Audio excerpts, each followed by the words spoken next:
हाँ जी, principal of superposition अगला topic है। Principal of superposition.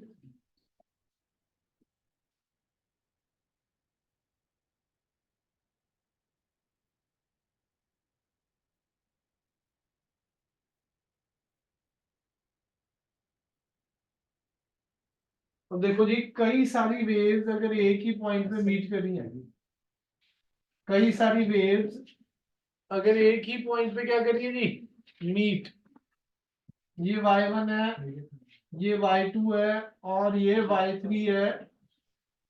Principal of superposition क्या कहता है, नेट डिस्प्लेसमेंट क्या होगी, vector sum of all the displacements.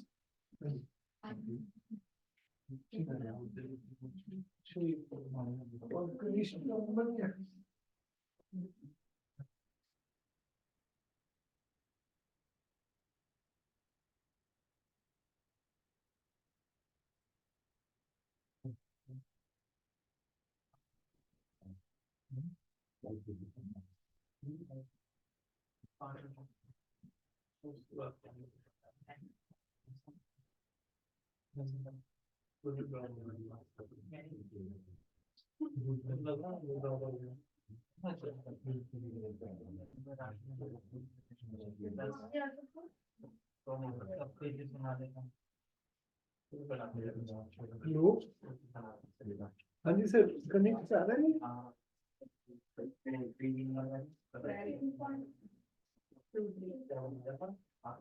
अच्छा, ऑनलाइन भी नहीं लगा था ना।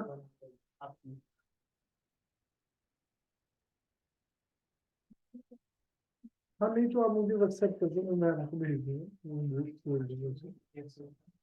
हाँ जी।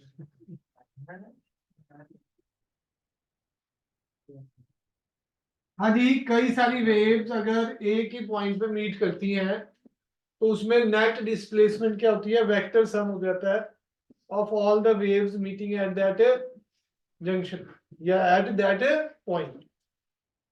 देखो जी, कई सारी वेव्स हैं, उनकी अलग अलग डिस्प्लेसमेंट है, y1 y2 y3 so on to yn।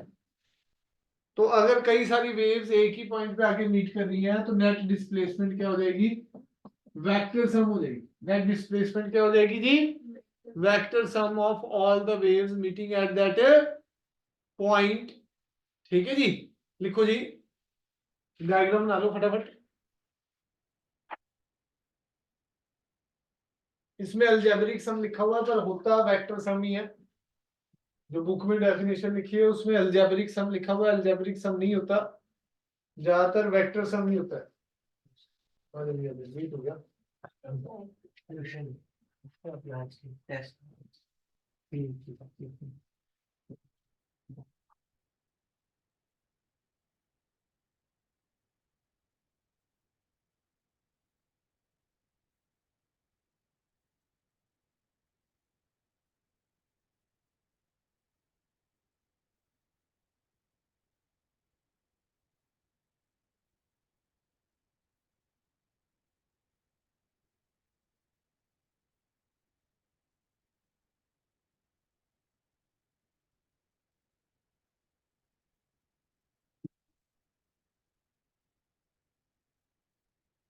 Done जी, चले आगे।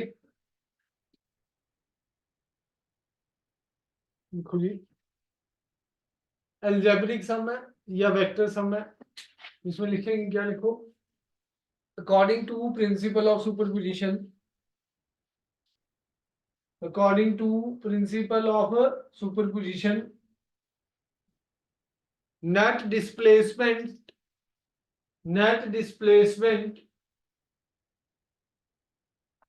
of waves meeting at a point, net displacement of wave meeting at a point is given by vector sum of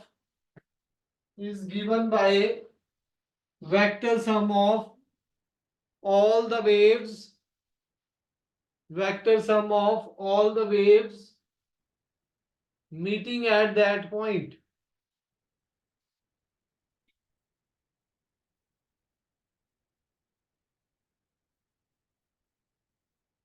meeting at that point. Done है जी। अब इसमें कई सारे topic है, interference भी होता है, ठीक है जी, स्टैंडिंग वेव भी है, बीट्स। मेन टॉपिक इंटरफेरेंस जो आपका आएगा वो लाइट का आएगा +2 में, वेव ऑप्टिक्स। वो हमारे सिलेबस में नहीं है अभी, पर होता है इंटरफेरेंस में भी यही है, सुपरपोजिशन, वहां पर भी पढ़ेंगे। +2 में भी यही आता है जी, सुपरपोजिशन, प्रिंसिपल ऑफ सुपरपोजिशन में यही है। कई सारी वेव्स अगर एक ही पॉइंट पे मीट कर रही हैं तो क्या होगा जी, नेट डिस्प्लेसमेंट क्या हो जाएगा, वेक्टर सम। अब इसमें दो टाइप से मेनली होता है, होने को कुछ भी एंगल हो सकता है, पर अगर दो वेव है, सपोज एग्जांपल ले रहा हूं, सेम फेज में आ गई, two waves are at same phase. Same phase का मतलब क्या है जी? हाँ जी Riddhi ji, what is the meaning of same phase? हाँ, एंगल सेम। फेज क्या है जी? एंगल। अगर सेम फेज है तो मतलब क्या है जी? Angle same. ठीक है जी। तो यहां पर अगर मैं बात करूं, दो वेव्स है, ये y1 है और दूसरी डॉटेड में ले लेते हैं y2 है। ये सेम फेज में कैसे पता लगता है? दोनों की डायरेक्शन सेम है और मीन पोजीशन को सेम पॉइंट पे कट कर, दोनों की डायरेक्शन सेम है और मीन पोजीशन को सेम पॉइंट पे क्या कर रही है भाई? ये y1 है, ये y2 है। नेट डिस्प्लेसमेंट क्या हो गया टोटल? याद है वेक्टर में क्या होता था किसी को? थीटा अगर 0 डिग्री है तो r किसके बराबर था? मैक्सिमम बनता था। अगर ऐसे ही सेम फेज में है, सेम फेज का मतलब दोनों के बीच में फेज डिफरेंस 0, दोनों के बीच में फेज डिफरेंस 0, तो नेट डिस्प्लेसमेंट क्या हो जाएगी? y1 plus y2। Same phase में होगा तो ऐड हो जाएगी, उसमें कंस्ट्रक्टिव इंटरफेरेंस हो जाती है, मतलब जब दो वेव्स आपस में ओवरलैप करके ऐड हो रही है तो सेम फेज में है, तो ऐड जब होती है तो उसको बोलते हैं कंस्ट्रक्टिव इंटरफेरेंस। इंटरफेरेंस में भी आगे +2 में पढ़ोगे। और सेम फेज में याद रखना है ऐड हो जाएगी, आउट ऑफ फेज होगा तो सब्ट्रैक्ट हो जाएगी। अभी आउट ऑफ फेज का भी डायग्राम बनाएंगे। आउट ऑफ फेज का मतलब, हाँ जी शिवानी है, इसमें भी सेम फेज में भी और आउट ऑफ फेज में भी हाँ, डिफरेंट तो हो गई। कितना डिफरेंट होगा आउट ऑफ फेज?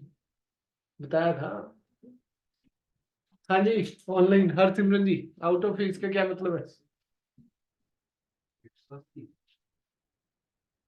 हाँ जी हर सिमरन जी। हाँ जी अर्शप्रीत जी, आउट ऑफ फेज 180 डिग्री होता है जी।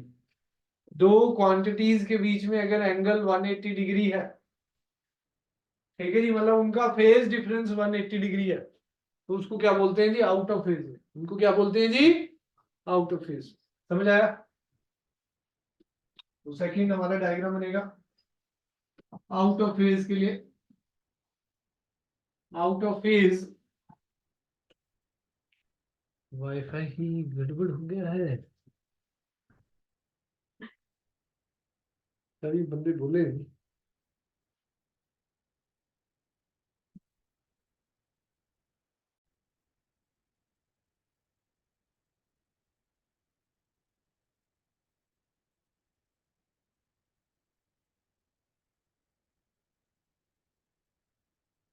हाँ जी, सेम फेज के बाद हम आउट ऑफ फेज पढ़ रहे थे। आउट ऑफ फेज में क्या होता है? एंगल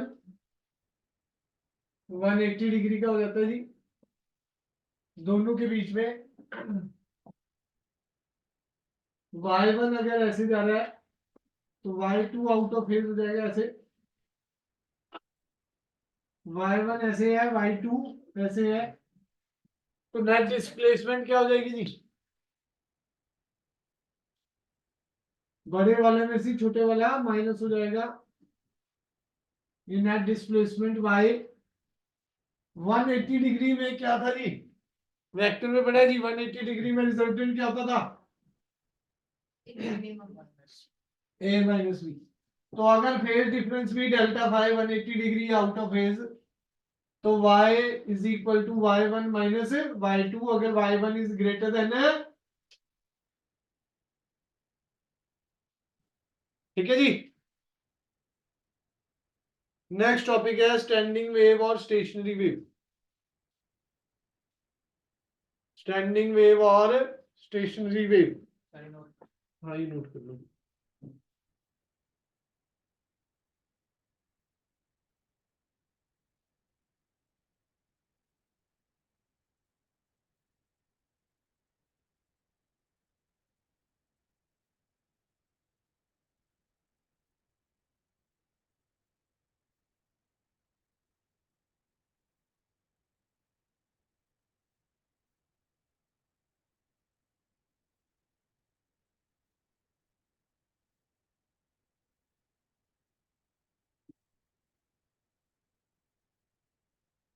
चलेंगे आगे।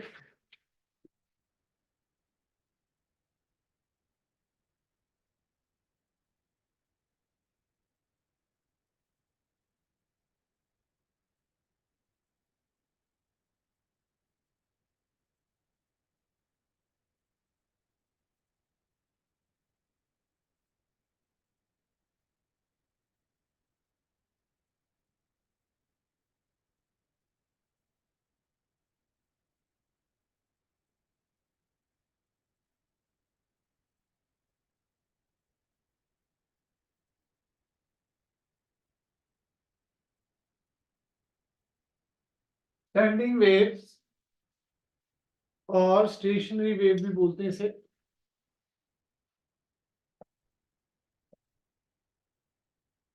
और स्टेशनरी वेव भी बोलते हैं इसे।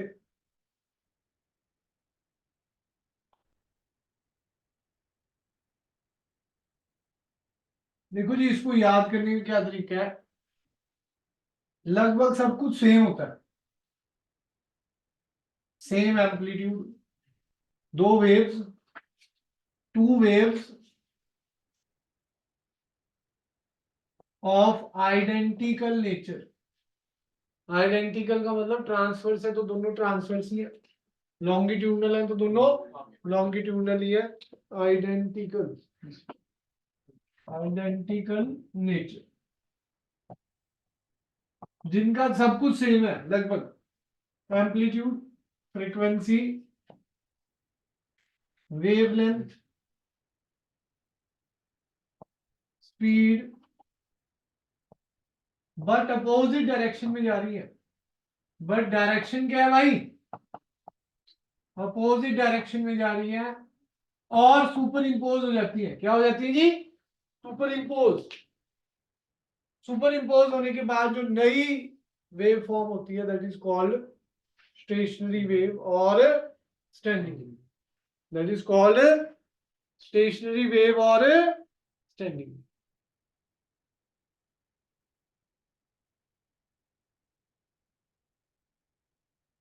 डन है जी।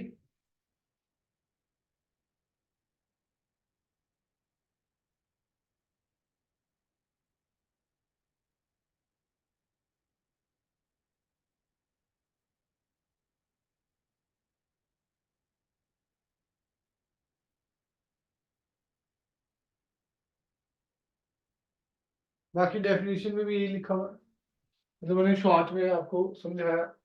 क्या लिखा हुआ जी, when two identical waves of same amplitude, लिखना लिख लो, बुक वाली है डेफिनेशन तो यही है। Two when two identical waves of same amplitude and frequency traveling in opposite direction, traveling in opposite direction with same speed, with same speed along same path, along same path, superimpose,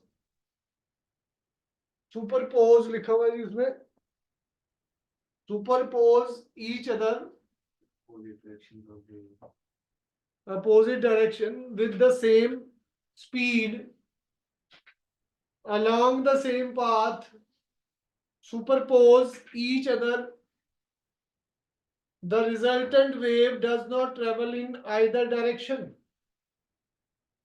Resultant wave does not travel in either direction and is called stationary or standing wave. And is called stationary or standing wave.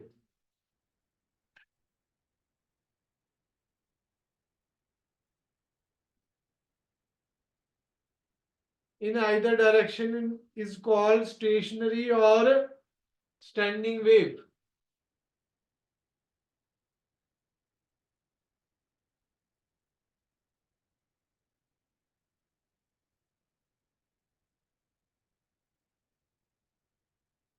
Done है जी, कोई doubt है?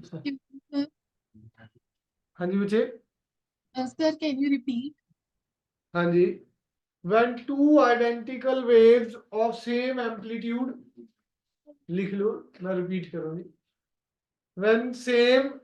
When two identical wave of same amplitude and frequency traveling in opposite directions, with the same speed, along the same path, superpose each other,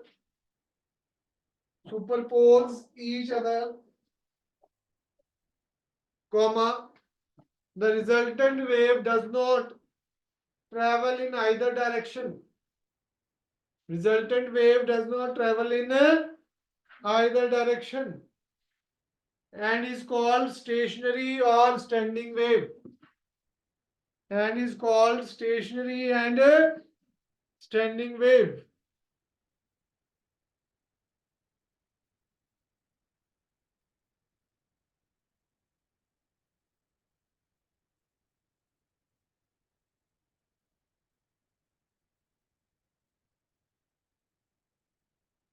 done है जी?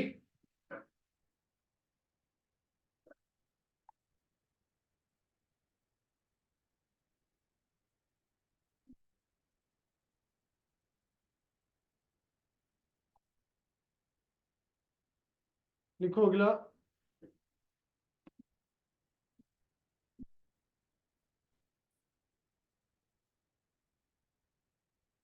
देखो जी, सब कुछ मैंने क्या बताया जी, सेम है, पाथ भी है एक जो डेफिनेशन में है. फ्रीक्वेंसी स्पीड सेम हो तो वेवलेंथ तो हो ही जाती है सेम, क्योंकि फार्मूला है. वेलोसिटी फ्रीक्वेंसी का रिलेशन है, ये फ्रीक्वेंसी है, वेवलेंथ लैम्डा है, वेलोसिटी v है. स्पीड का फार्मूला क्या होता है? New lambda. और क्या होता है भाई? Lambda by T. और क्या होता है जी? ओमेगा बाई के. व्हाट इज के? हाँ हाँ वो तो है. नाम क्या है बेचारे का?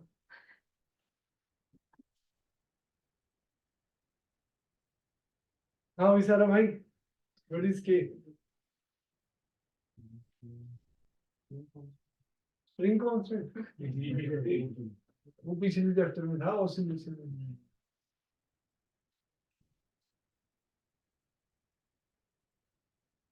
रिद्धि भी. हाँ कांस्टेंट तो है ही, वो तो मुझे भी पता है. प्रोपेगेशन कांस्टेंट और एंगुलर वेव नंबर, दो नाम है इसके. फार्मूला क्या है जी आयुष भाई? नहीं पता, रवि चैप्टर. हाँ भाई, हाँ भाई, लास्ट क्लास में कितनी बार फार्मूला करा था के का? न्यूमेरिकल में भी कराया है. A sign में.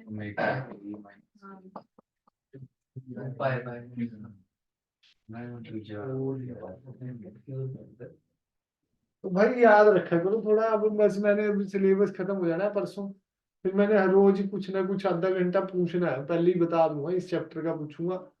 और बड़े बड़े टेस्ट दो. हाँ इस संडे भी मैं बिजी हूँ थोड़ा, शिफ्टिंग में थोड़ा टेस्ट रह रहे हैं आपके. सैटरडे को कर देते हैं एक laws of motion, work for energy और ग्रेविटेशन. तीन दो ना, बड़े बड़े टेस्ट देने में मजा आएगा, ऐसे छोटे मोटे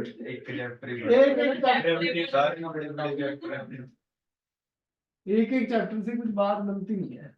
सारी सर बड़े चलो ट्यूसडे को दे देना ओके ये वाला 4:30 बजे क्लास के बाद। Laws of motion 70 marks? नहीं 70 तो नहीं 35। टेस्ट छोटा रहेगा पर चैप्टर ज्यादा रहेगा। उसी में पता लगेगा ना असली तो फेल। पढ़ना तो पूरा ही पड़ेगा। हाँ हाँ पढ़ना तो पूरा ही पड़ेगा, अब की बार बताएंगे नहीं कुछ, बता के ना आदत खराब हो जाती है।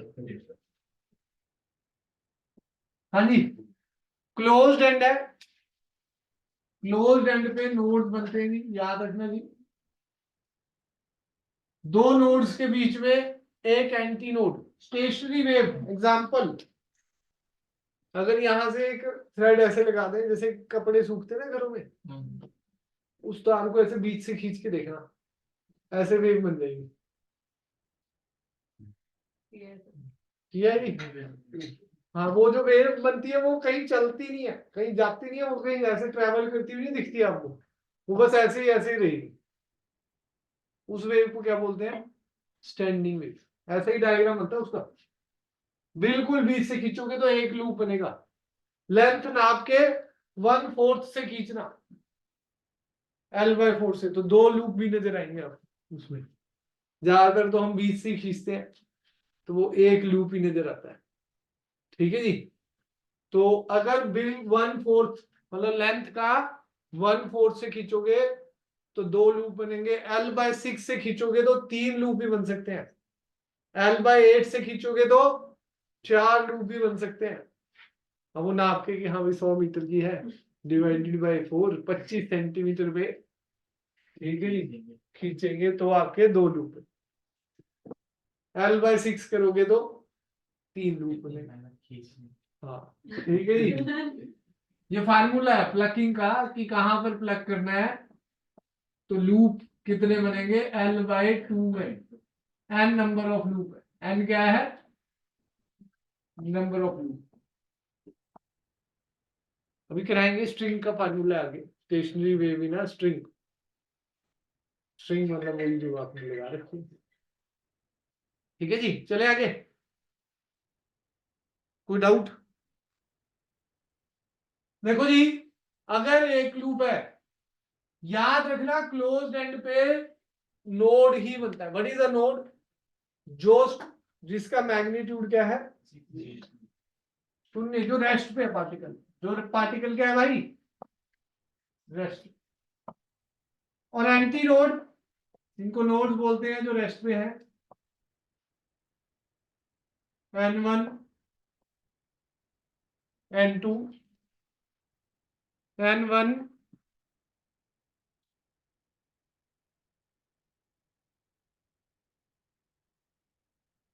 हाँ जी, दो नोड्स के बीच में डिस्टेंस क्या होता है जी,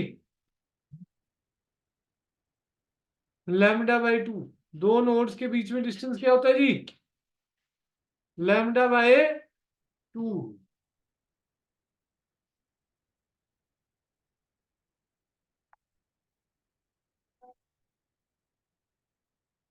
दो नोड्स के बीच में डिस्टेंस λ/2, एक एंटी नोड और एक नोड के बीच में डिस्टेंस λ/4। दो मेथड है स्ट्रिंग के, ग्राफिकल मेथड में ये वाला पॉइंट काम आते नहीं। ठीक है जी, एनालिटिकल कराएंगे पहले, अगली क्लास में चैप्टर खत्म हो जाएगा थ्योरेटिकली, बस न्यूमेरिकल रह जाएंगे उससे अगली में थोड़े से, और एक 45 मिनट्स की रिवीजन स्टार्ट करूंगा जी अगली क्लास में। आपके डाउट है ग्रेविटेशन के और रोटेशन, तो ग्रेविटेशन रोटेशन के इनके डाउट ले लेंगे जी, सभी के हो जाएंगे जी, बाकी भी सुन लेंगे क्वेश्चन। हाँ रोटेशन को मैं थोड़ा सा पीछे से स्टार्ट करूंगा, सेंटर ऑफ मास तो मैंने पहले भी कराया था एक बार। नहीं सर थोड़ा सा ही कराया था, एक दो क्वेश्चन ही कराया था। अच्छा चलो कोई नहीं, दोबारा करा देंगे। सर ने भी कराया एक बार तो, नरेंद्र जी ने बीच में पता नहीं उधर एक कराया। बार ही कराया था, मैं ही आया था बस, और कोई नहीं आया। हाँ नरेंद्र सर की क्लास में कोई आता नहीं भाई, तुम्हारा तो बस +2 वाले कहते हैं नरेंद्र सर से ही लिखवा दो क्लास। तुमने क्लास में लगा के देखी सर से। अगले साल ज्यादा क्लासेस वो लेंगे। हाँ मैं सैटरडे संडे सुबह सुबह एक्स्ट्रा, शाम को सारी 5 क्लासेस हो जाएंगी। वैसे तो टारगेट है अगले साल 5 डेज अ वीक कर दें।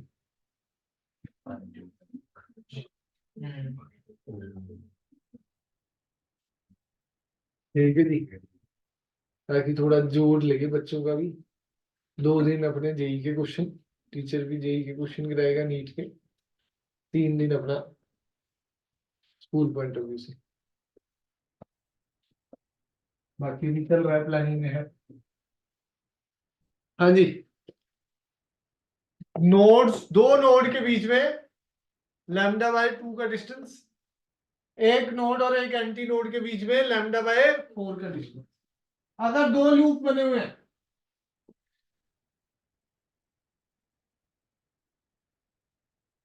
दो लूप है तो 2 एंटी नोड भी होंगे, 3 नोड हो जाएंगे, n1 n2 n3,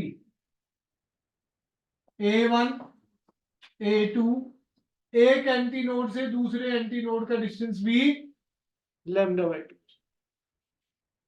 याद रखना कि ये पढ़ना है, नोड्स और एंटी नोड्स की थ्योरी लिखी हुई है आगे स्टेशनरी वेव की डेफिनेशन के बाद बुक से।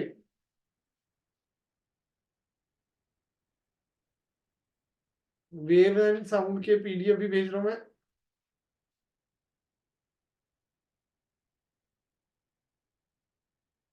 बुकलेट वैसे दी हुई है, पर ये वाली बुकलेट मैं छपवा के दूंगा आपको, वो बुकलेट गड़बड़ है।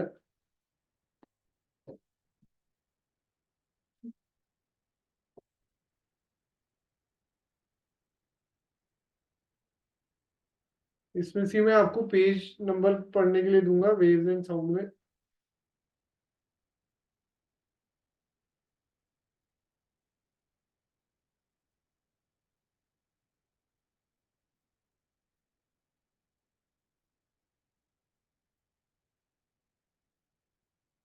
हर रोज एक चैप्टर की ऑब्जेक्टिव असाइनमेंट डिस्कस करेंगे जी।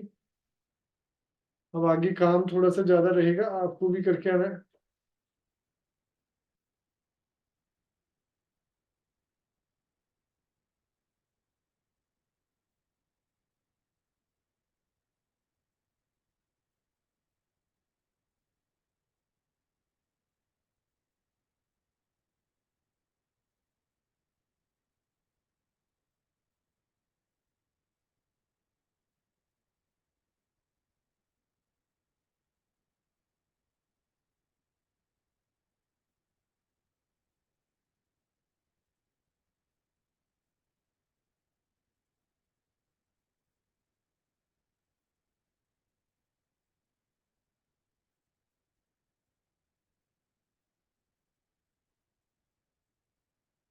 तो देखते हैं पीडीएफ मिल नहीं रही। नाना जी चले आगे।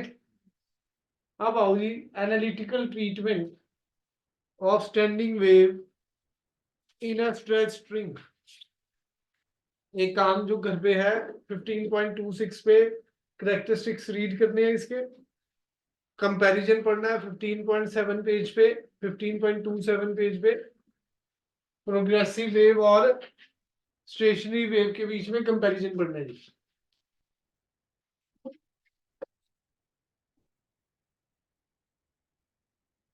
अब आ जाओ जी पेज नंबर 15.29 पे, analytical treatment of stationary wave, 29 page पे।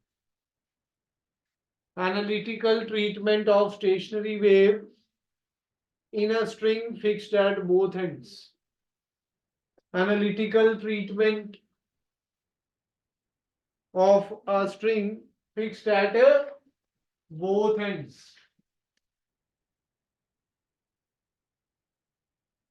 वैसे जो हमारा सिलेबस है उसमें स्टैंडिंग वेव इन स्ट्रिंग और ऑर्गन टाइप 2 ही लिखे, बाकी नया सिलेबस एक बार चेक करना पड़ेगा।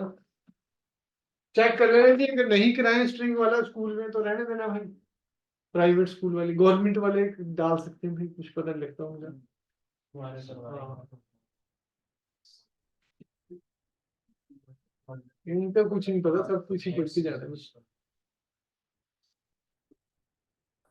वेव्स होगी इसमें? अच्छा। पेपर से पहले तो फ्लूइड करवा था, वेव पे बताएं तो कौन। अच्छा, पेपर से पहले फ्लूइड पे थी।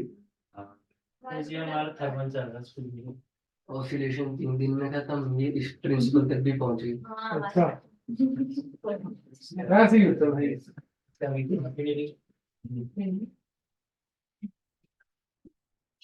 ये तो मैंने तो सिलेबस सही रखा हुआ था, अब बाकी का पता नहीं क्या हाल है बच्चों का।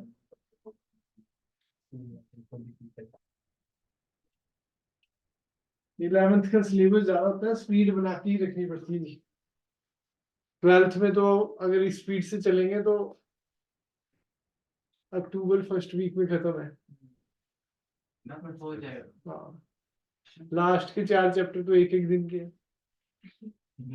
मतलब अगर वेव ऑप्टिक्स तक अगर कोई पहले ही कर ले सितंबर से पहले, तो सिर्फ 15 दिन का काम है लास्ट की 4 चैप्टर। हाँ। तो भाई, पर वो है कि पढ़ना भी है ना, रे ऑप्टिक्स टेस्ट ज्यादा होंगे और कैश प्राइस वाले टेस्ट होंगे जी अगले साल। पहले भी हुआ करते थे कैश प्राइस के टेस्ट, अब बस दोबारा रिटर्न कर रहे हैं नेक्स्ट ईयर से। टोटल प्राइस 2000 रुपीज का रहेगा मंथली। फर्स्ट प्राइज वाले को 1000, सेकंड वाले को 6000 और थर्ड वाले को 600। हाँ 600 आएंगे। वो तो अगर बच्चे बढ़ गए ना, टारगेट तो है 50 बच्चे करने का, फिर टेस्ट सीरीज बड़ी कर दिया करेंगे कि भाई 3 टेस्ट सीरीज में जो सबसे ऊपर रहा, ये तो छोटी टेस्ट सीरीज है, फिर सितंबर तक एक बड़ी टेस्ट सीरीज बना के उसमें 10,000 का प्राइस। अगर बच्चे यहाँ रूम भी भर जाए, 25 बच्चे हों तो हाँ भाई, वो तो है ही, जो करना चाहे वो तो हम तो फिर मतलब 2 बार हो जाएगा वो, बच्चा अपनी फीस भी एक सब्जेक्ट की तो रिटर्न लगभग 3 बड़े टेस्ट सीरीज कर देंगे, 30-40 हजार का काम हो जाएगा अगर बच्चा पढ़े तो। थोड़ा सा मोटिवेट करें दूसरे तरीके से, क्या पता बच्चा वैसे मोटिवेट हो। हाँ जी, नेक्स्ट आ जाओ जी, एनालिटिकल ट्रीटमेंट पे थे।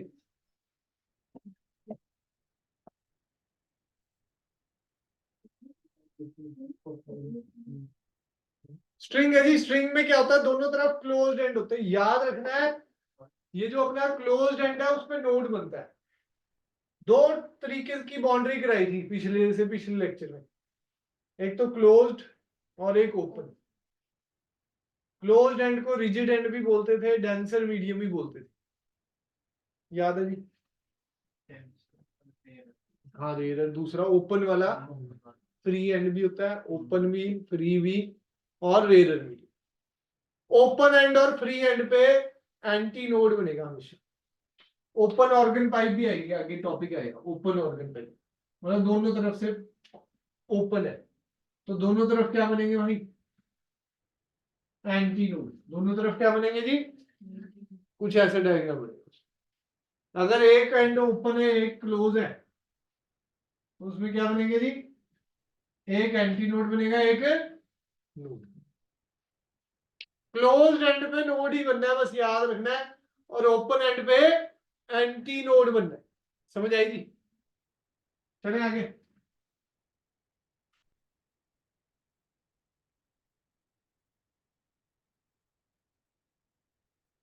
नेक्स्ट देखो जी,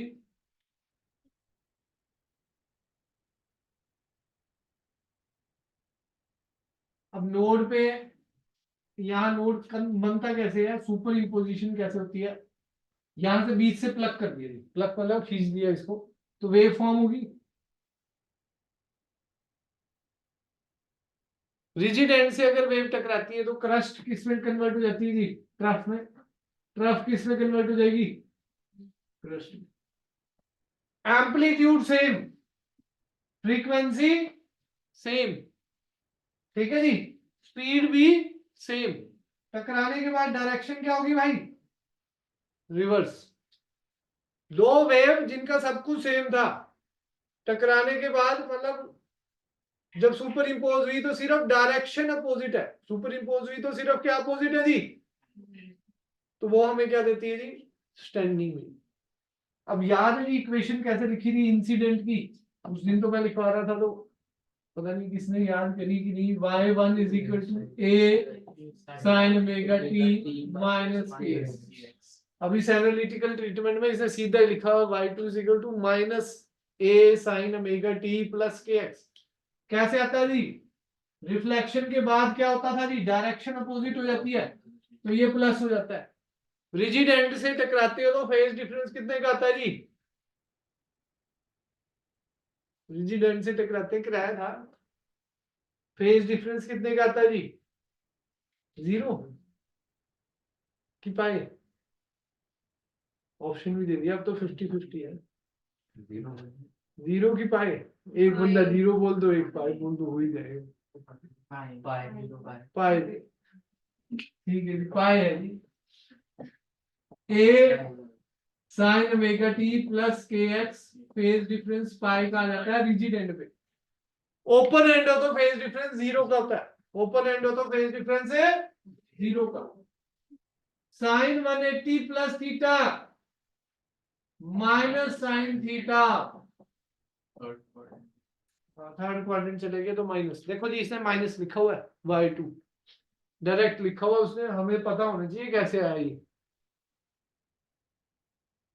तो इसमें जो कंसीडर का पहले पैरा लिखा हुआ वो लिखना है कि कंसीडर एक स्ट्रिंग है, यूनिफॉर्म स्ट्रिंग है जिसकी लेंथ L है, टेंशन क्या है जी उसमें T है, स्ट्रेस्ड बाय टेंशन T, तो इट्स दोनों एंड का है जी रिजिडली फिक्स्ड है, x 0 पे, मतलब एक जगह x क्या है जी 0, दूसरा x L, क्योंकि इसकी लेंथ क्या है जी L। ठीक है जी, ये पूरा पैरा लिखना है जी।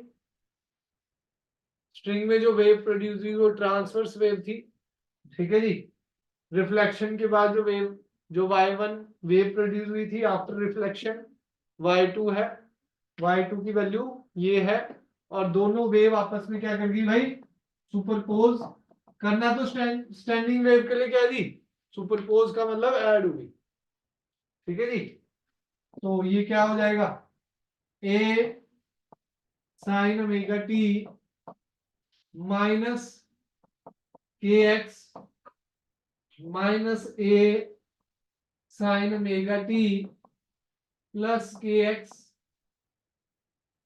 माइनस a कॉमन ले लिया, sine a plus b minus sine a minus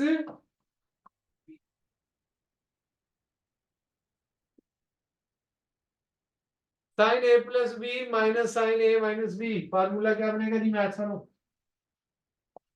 sine a plus b minus sine a minus b, क्या होगा जी, 2 cos a sine b, 2 cos a sine b, करके देख लो जी, ठीक है जी, 2 cos a साइन b, डाल दो y इज इक्वल टू क्या आ जाएगा, माइनस 2a साइन, पहले cos आएगा, cos omega t sine kx, ये टाइम डिपेंडेंट टर्म है, जो टाइम पे डिपेंड नहीं करी उसे आगे ले लो, 2a sine kx cos omega t, ये हमारा क्या हो जाएगा, एम्पलीट्यूड, रिजल्टेंट एम्पलीट्यूड, ये क्या हो जाएगा, देखो जी ये एम्पलीट्यूड होता था, ठीक है जी, तो अगर ये टाइम पे डिपेंड नहीं कर रही तो ये भी एम्पलीट्यूड में ही आ गया, तो minus r cos omega t resultant amplitude आ गया, r क्या आ गया, माइनस 2a साइन kx, यहां तक नोट कर लीजिए, फिर बताते हैं। फटाफट करेंगे जी। आज हमें ग्राफिकल मेथड भी करना है, ये एनालिटिकल है, एनालिटिकल मतलब मैथ से इक्वेशन बन के आ रहा है, एक ग्राफ से डायग्राम से होगा। वेरी इंपॉर्टेंट फार्मूला ड्राइव होने वाला है अब जो ड्राइव होगा, क्योंकि डॉपलर इफेक्ट सिलेबस से कट गया है, ठीक है जी, और सिलेबस कम है, तो ये बड़ा इंपॉर्टेंट टॉपिक है।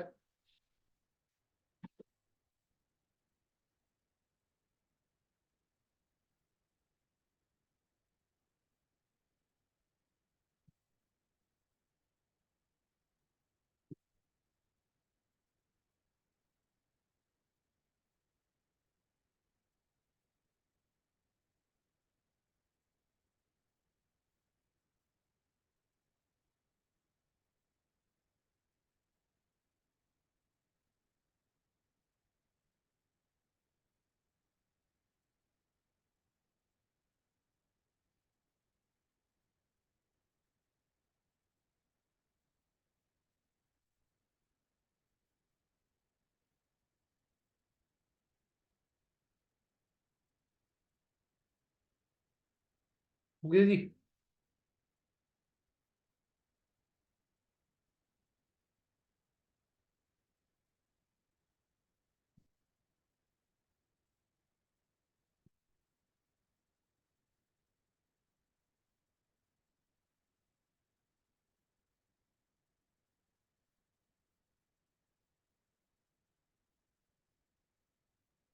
चले आगे जी।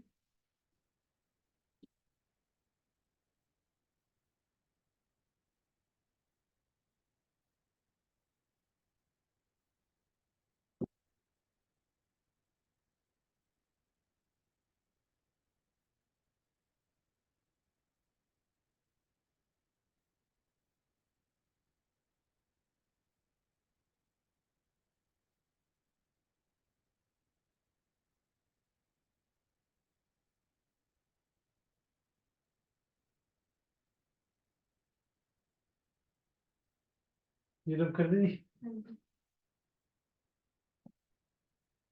देखो जी, एम्पलीट्यूड क्या आ चुका है, 2a sine x. X zero पे क्या बन रहा है भाई, नोड, नोड का एम्पलीट्यूड कितना होता है, एक्स इक्वल टू एल पे भी क्या बन रहा है, नोड। तो जनरल फार्मूला निकाला जा सकता है, एक्स जीरो और एक्स एल पे नोड फॉर्मेशन है ना जी। तो 2a साइन के एल भी क्या हो जाएगा भाई, साइन जीरो तो जीरो होता ही है, एक्स जीरो पे जीरो हो जाएगा वो, ठीक है जी। तो के एल पे भी जीरो हो जाएगा, साइन के एल जीरो हो जाएगा, 2a तो जीरो हो नहीं सकता, तो साइन जीरो कब हो सकता है, जीरो तो हो चुका, पाए, 2 पाए, 3 पाए, सो ऑन, किसी भी वैल्यू ऑफ पाए पे साइन जीरो जाएगा, ठीक है जी। तो जनरल फार्मूला क्या आ गया, k l is equal to n pi, n क्या हो जाएगा 1 2 3 सो ऑन, 1 2 3 सो ऑन।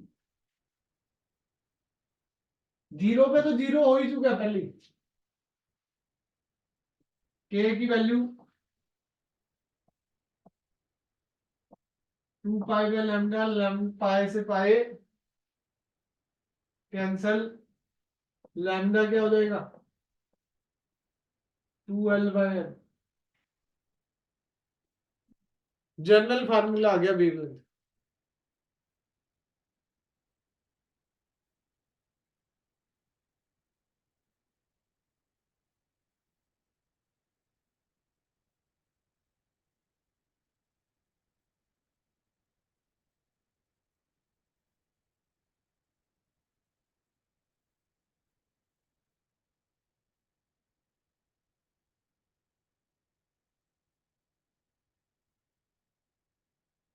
चले जी आगे, फ्रीक्वेंसी का फार्मूला क्या है,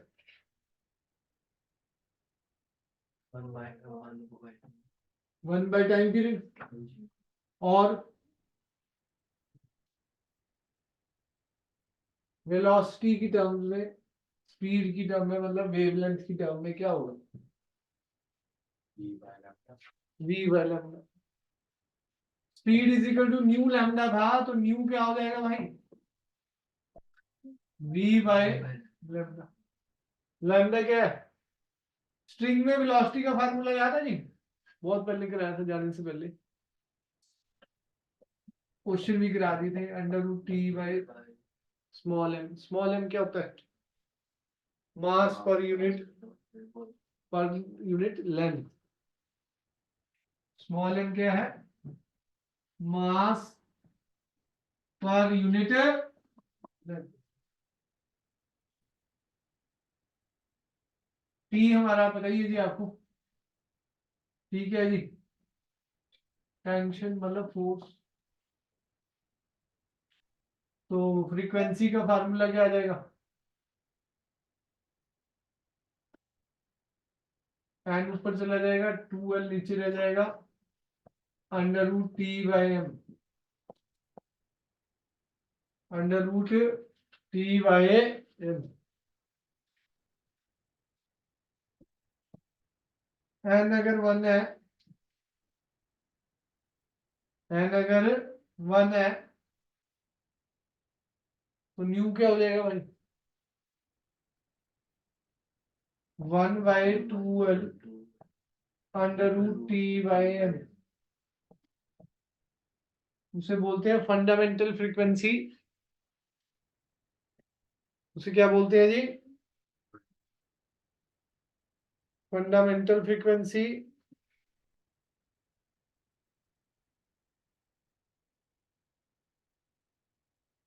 फर्स्ट हार्मोनिक।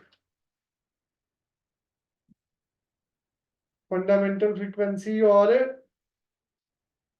First harmonic.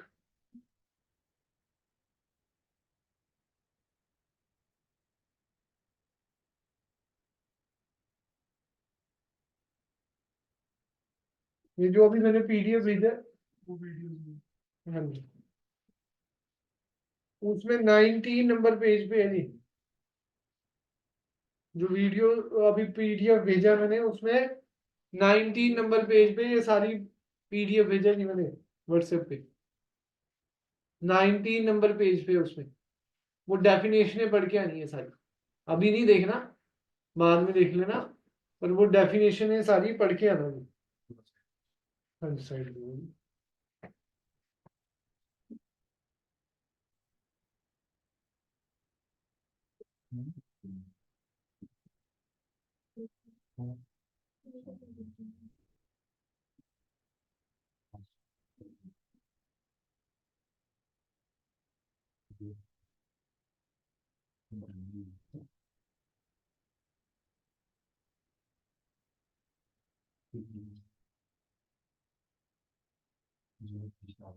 हो गया जी।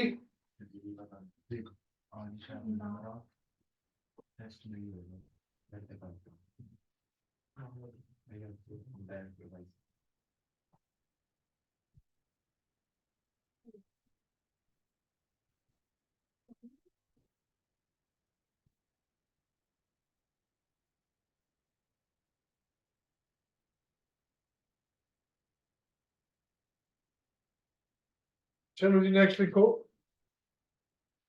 इसको क्या बोलते हैं N1 पे? Fundamental frequency. Fundamental frequency. First harmonic.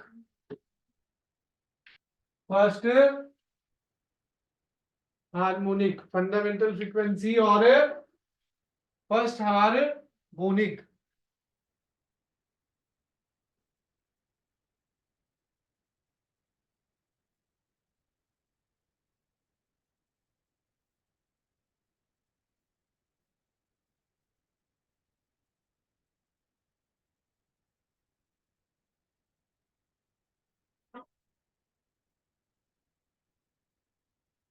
चले आगे जी।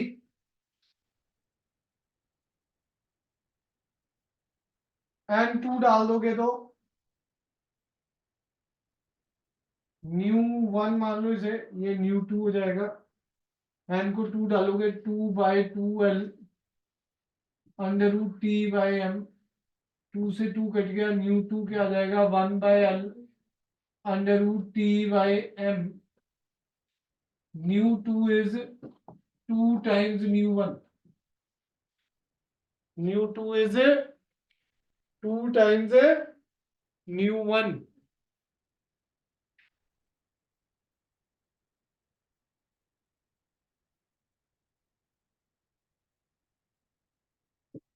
ठीक है जी।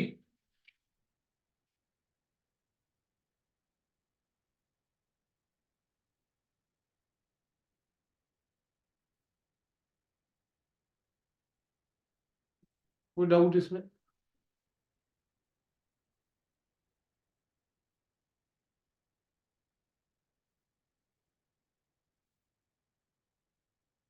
इसे बोलते हैं सेकंड हार्मोनिक फर्स्ट ओवरटोन। इसे क्या बोलते हैं? Second harmonic first overtone.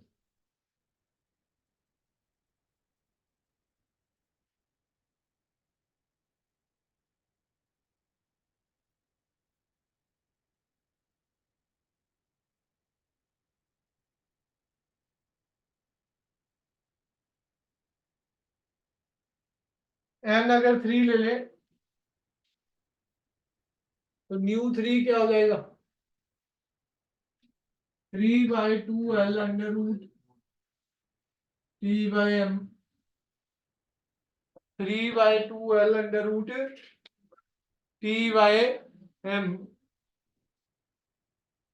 New 3 क्या हो जाएगा 3 times न्यू 1, तो ये क्या हो जाएगा थर्ड हार्मोनिक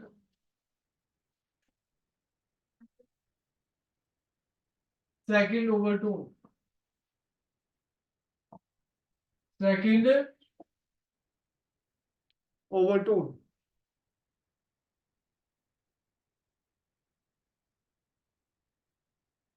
N4 ऐसे ही एन तक भी हो सकता है।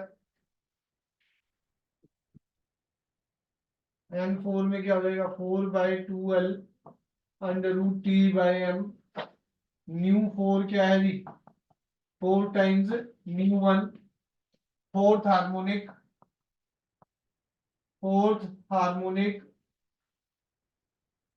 Third overtone. ये हार्मोनिक क्या होता है, फंडामेंटल फ्रीक्वेंसी क्या होता है, फंडामेंटल नोट क्या होता है, वो पेज नंबर 19 जो पीडीएफ में भेजा है जरा उसको पढ़ के आना। फंडामेंटल फ्रीक्वेंसी या फंडामेंटल नोड मतलब जो पहली फ्रीक्वेंसी इंस्ट्रूमेंट ने बजाई उसको क्या बोलते हैं जी फंडामेंटल, बेसिक, सबसे सबसे पहली वाली हार्मोनिक, फर्स्ट हार्मोनिक उसने बजाया। ओवरटोन का मतलब फर्स्ट टाइम मल्टीपल होके जो आई, first overtone. Second time over multiple होके आ रही है वो सेकंड ओवरटोन। जो थर्ड टाइम मल्टीपल होके आ रही है वो थर्ड ओवरटोन। ठीक है जी।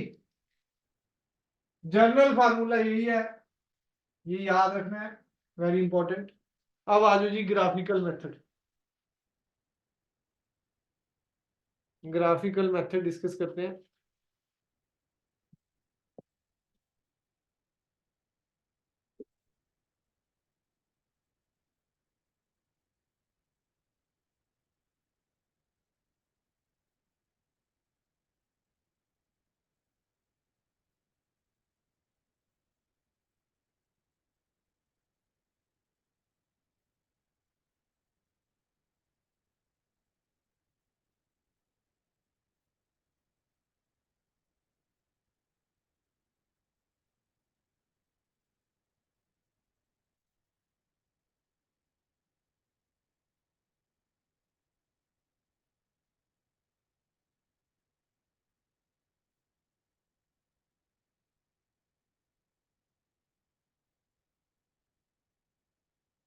फार्मूला वही निकालना है ग्राफिकल मेथड से, फार्मूला एक ही है पर ये थोड़ा शॉर्ट मेथड है। उसमें तो मैथ्स था बाकी हर एक बच्चे को अपना मेथड अच्छा लगता है, कौन सा भी कर सकता है। न्यूमेरिकल में तो डायरेक्ट फार्मूला याद होना चाहिए, नहीं फार्मूला याद है तो यहाँ से निकल जाते हैं फार्मूले डायरेक्ट। देखो कैसे, length of the string L है, प्लकिंग का फार्मूला मैंने पहले भी लिखा था, प्लग कहाँ से करना है, l by n number of loop. First ले लो जी, लूप एक ही बन रहा है, एन वन है, तो प्लकिंग कहाँ से होगी जी, एल बाय टू से, हाफ से। तो लेंथ ऑफ द स्ट्रिंग है, दो नोड्स के बीच में कितना डिस्टेंस होता है जी, लैम्डा। तो लैम्डा क्या हो जाएगा, 2l। लैम्डा आ गया, वेलोसिटी का फार्मूला न्यू लैम्डा, तो न्यू क्या हो गया, v बाय लैम्डा। v क्या है जी, under root t by m। Wavelength की वैल्यू क्या है, 2l है, नीचे है ना वेवलेंथ। तो ये क्या आ गई, फर्स्ट हार्मोनिक, यही आया था n1 डाल के, और फंडामेंटल फ्रीक्वेंसी।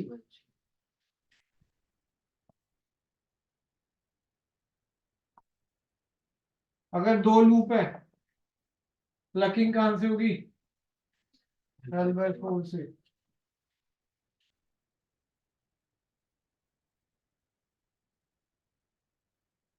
ठीक है जी, लेंथ तो उतनी रहेगी एल, लूप दो बने हैं। ठीक है जी, लूप क्या बने हैं, 2। एक नोड से दूसरे नोड का डिस्टेंस, तो इधर भी लैम्डा बाय 2। तो टोटल लेंथ किसके बराबर होगी, लैम्डा। फ्रीक्वेंसी का फार्मूला v बाय लैम्डा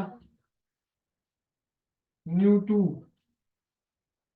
ये न्यू 1 हो गया था, न्यू 2 क्या आ जाएगा, under root t by m 1 by l।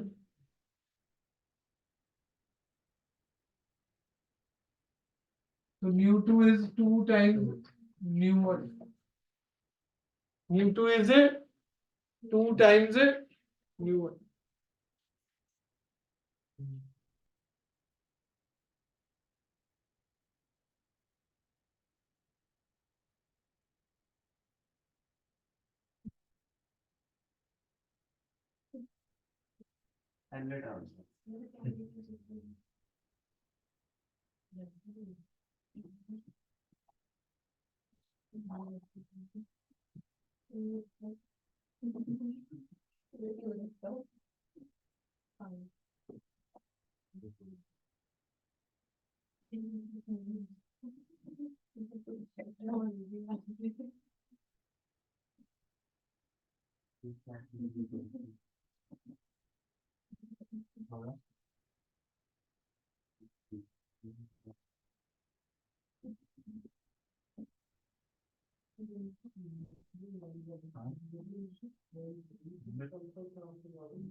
हाँ जी, जाना है? हाँ? क्या करने लगी थी, बातें मारने लगी थी? Second harmonic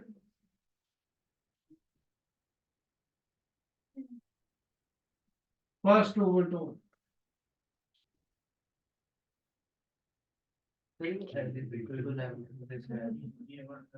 lambda by 2 plus lambda by 2 add कर।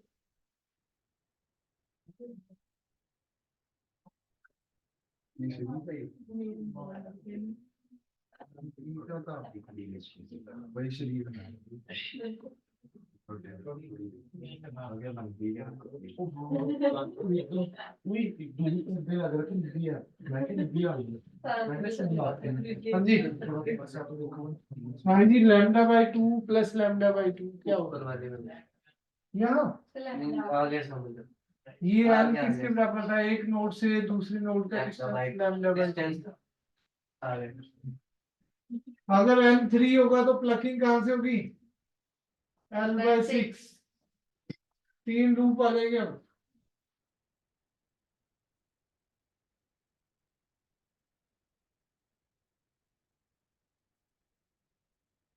लैम्डा बाय 2 से, लैम्डा बाय 2 से और लैम्डा बाय 2 से, टोटल लेंथ किसके बराबर आ जाएगी, l is equal to 3 lambda by, ठीक है जी, 2 एल बाय 3 हो जाएगा लैम्डा, न्यू 3 क्या हो जाएगा, v बाय लैम्डा, लैम्डा की वैल्यू डालूंगा 2 एल बाय 3, v की वैल्यू क्या है अंडर रूट टी बाय, तो न्यू 3 क्या है 3 टाइम्स न्यू 1, ठीक है जी। तो ऐसे ही अगर एन लूप के लिए बात करें तो न्यू एन क्या आ जाएगा, n times nu 1, n loop के लिए क्या बनेगा जी, n by 2 l under root t by m, nth harmonic, nth harmonic n minus 1 overtone, जैसे सेकंड हार्मोनिक होती है तो फर्स्ट ओवरटोन होती है, थर्ड हार्मोनिक होती है तो सेकंड ओवरटोन होती है।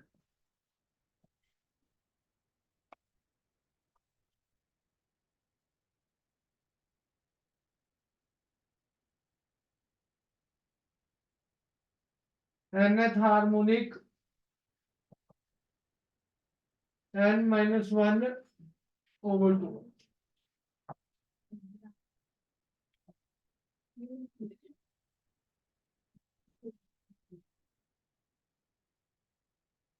डन है जी, कोई डाउट,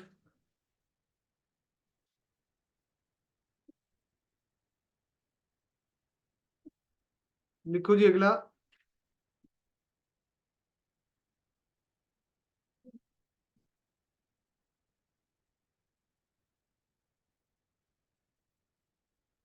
एनालिटिकल वाला पढ़ के रखना नहीं, अगली क्लास में 2 एनालिटिकल वाले ऑर्गन टाइप के होंगे और फिर एक बीट का भी होगा, 3 टॉपिक है, ठीक है जी।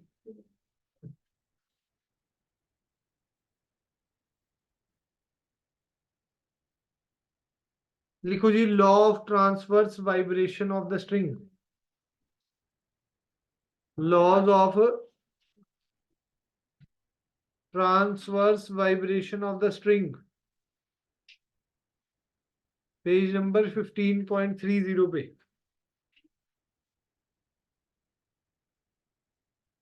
Law of transverse vibration of the string,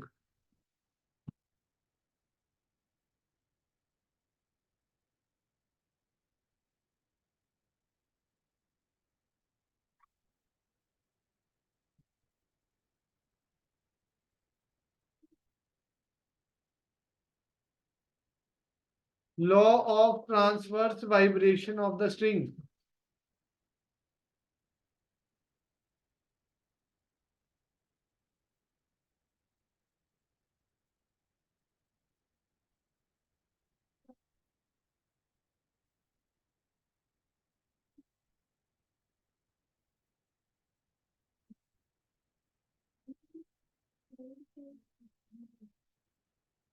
लिखो जी पहला लॉ ऑफ लेंथ, इसमें कई सारे लॉ है, यही फार्मूला है बस फंडामेंटल फ्रीक्वेंसी का, उसी के हिसाब से निकाला हुआ बस। Law, laws of transverse vibration of a string, और फंडामेंटल फ्रीक्वेंसी फार्मूला क्या है जी हमारा, E by L। इसी से लॉज निकाल दीजिए,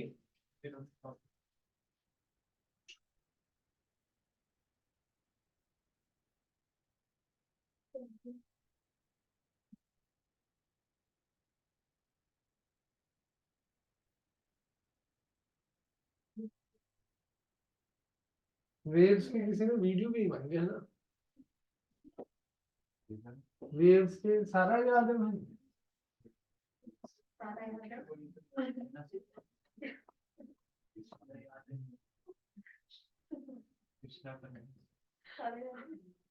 पहला है लॉज ऑफ लेंथ, विधि दी गई ना बस। Law of length, frequency is inversely proportional to length, t and m अगर कांस्टेंट है, t और m अगर कांस्टेंट है, ठीक है जी।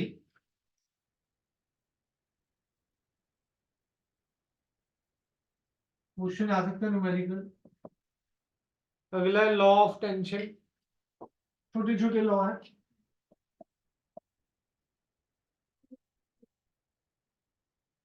Law of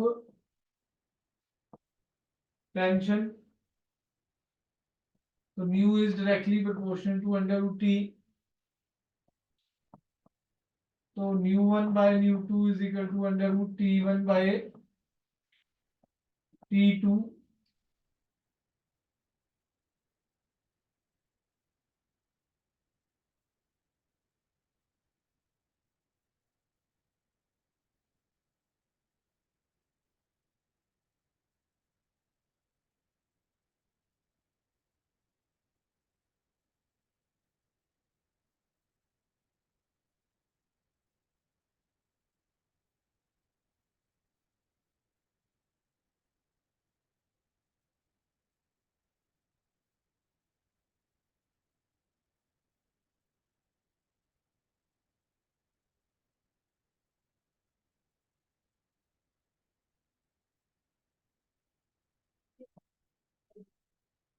L and m अगर कांस्टेंट है, third law of mass, law of mass v is inversely proportional to under root m if t and l are constant।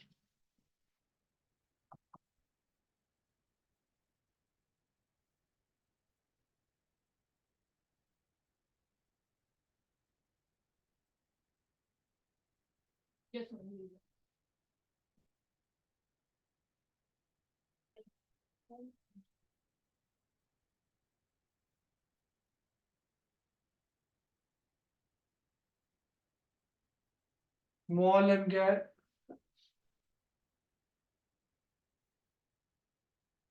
Area into density. कैसे, small m क्या है, मास per unit length. मास को क्या लिख सकते हैं, वॉल्यूम इंटू डेंसिटी।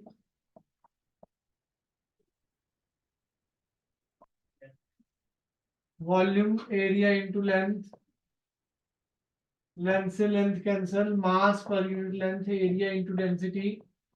एरिया का formula pi r square या डायमीटर का हाफ भी ले सकते हैं, डी बाई टू।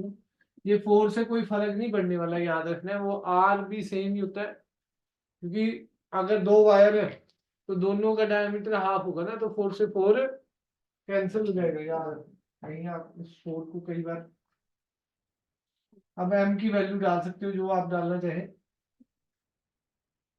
तो v क्या आ जाएगा, 1/2l under root t by a into rho. और क्या कह सकते हैं जी, 1/2l under root t by pi d square by 4 into row.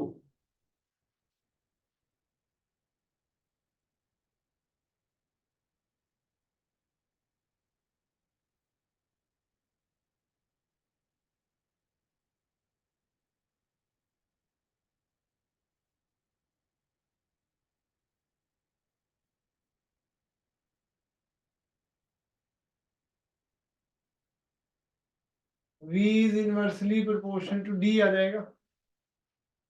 Law of diameter भी बोल सकते हैं इसे, लॉ ऑफ डायमीटर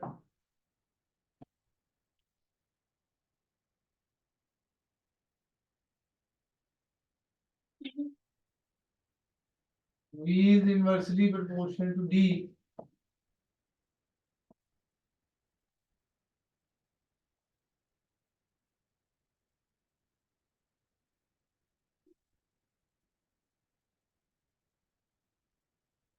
जाने जी।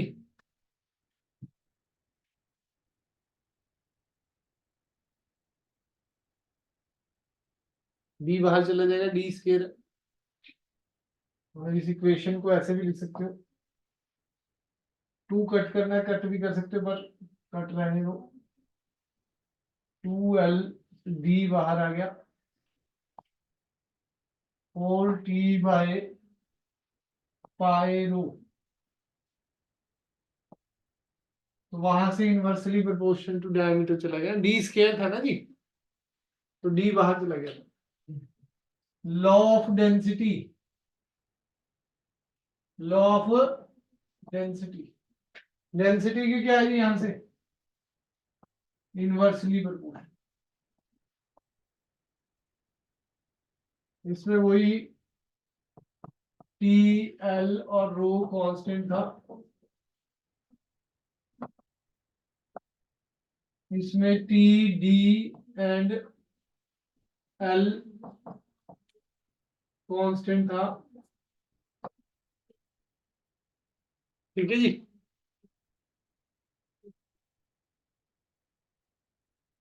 ये बड़ा important numerical point of view से टॉपिक है। नेक्स्ट क्लास में पहले थ्योरी कंप्लीट करेंगे, इसकी 2 टॉपिक रह गए हैं। ऑर्गन पाइप्स, ऑर्गन पाइप में 2 टॉपिक है, एक तो क्लोज्ड ऑर्गन पाइप और ओपन ऑर्गन पाइप, और एक लास्ट टॉपिक है बीट्स। तो सिलेबस खत्म हो जाएगा आपका। ठीक है जी, चलो जी, डन है।